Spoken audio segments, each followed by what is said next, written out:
ఇప్పుడే జీ5 app download చేయండి. చూడండి మీ ఫేవరెట్ టీవీ షోస్ ఎప్పుడైనా ఎక్కడైనా. అవని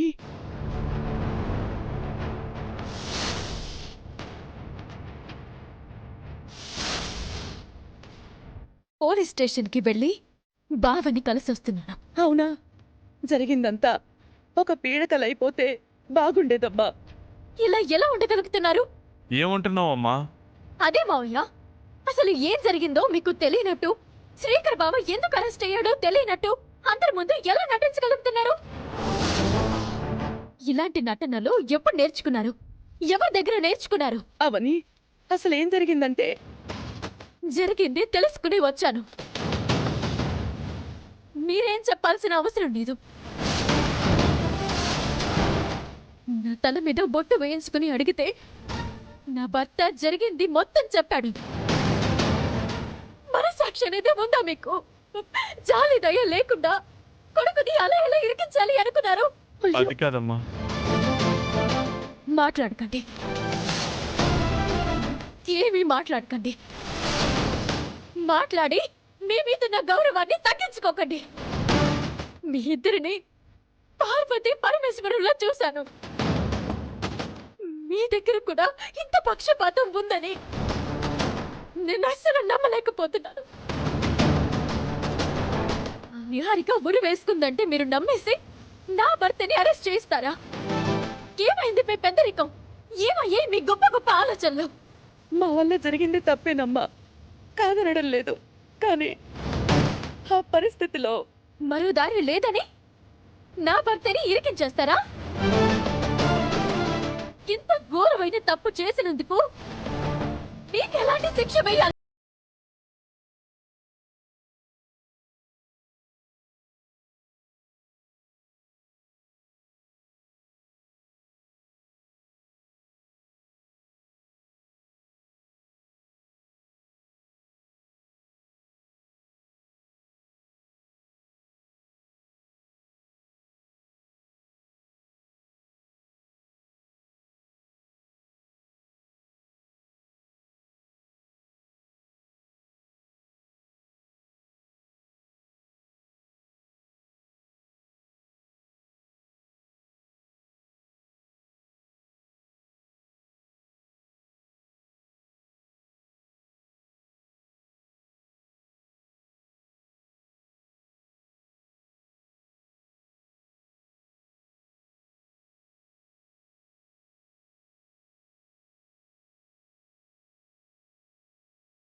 ఏంటి, కడుపు మండిందా?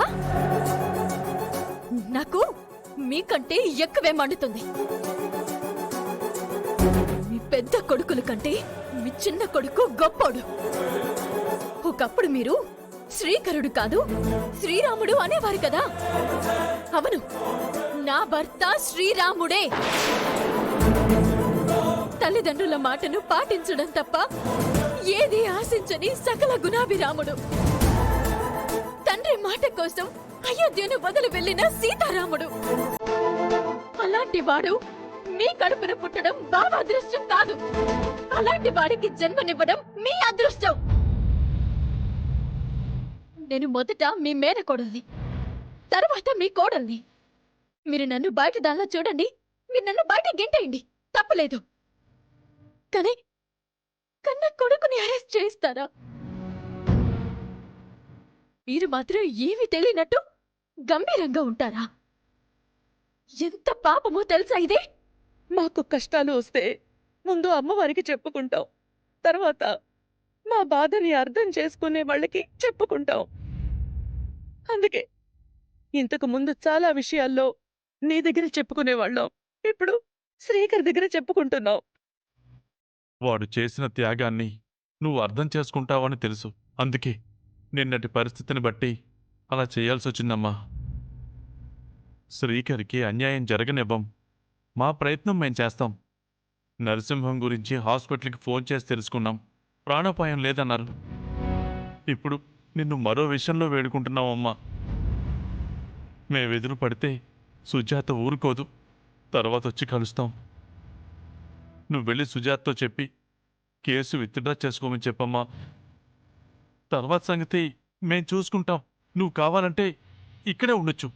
అవసరం లేదు.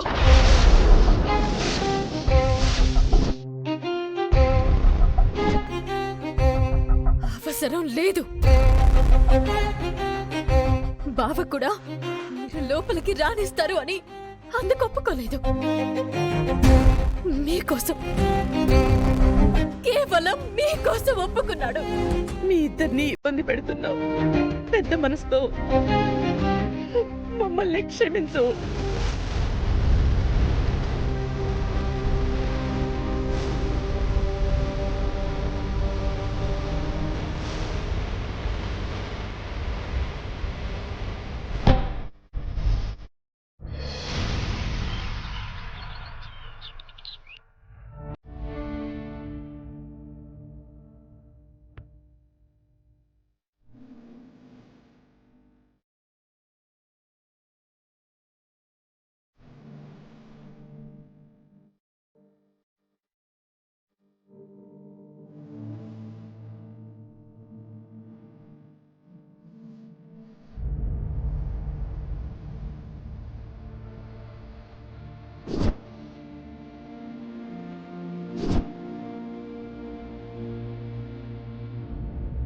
అక్క, బావకిప్పుడు ఎలా ఉంది?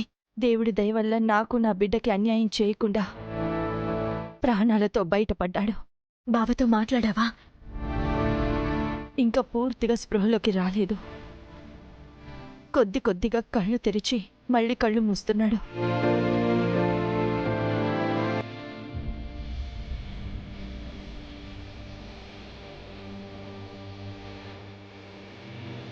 నర్స్,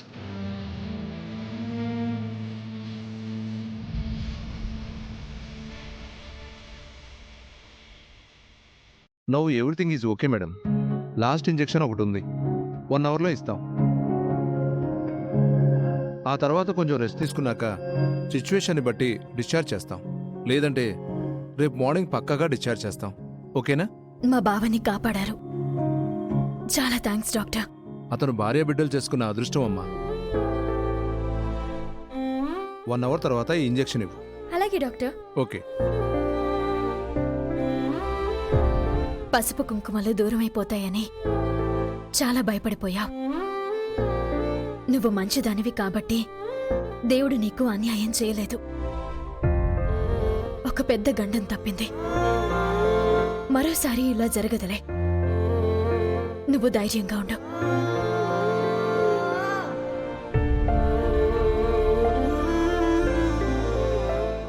జీ5 యాప్ డౌన్లోడ్ చేసి అన్ని ఎపిసోడ్స్ పూర్తి ఉచితంగా చూడండి.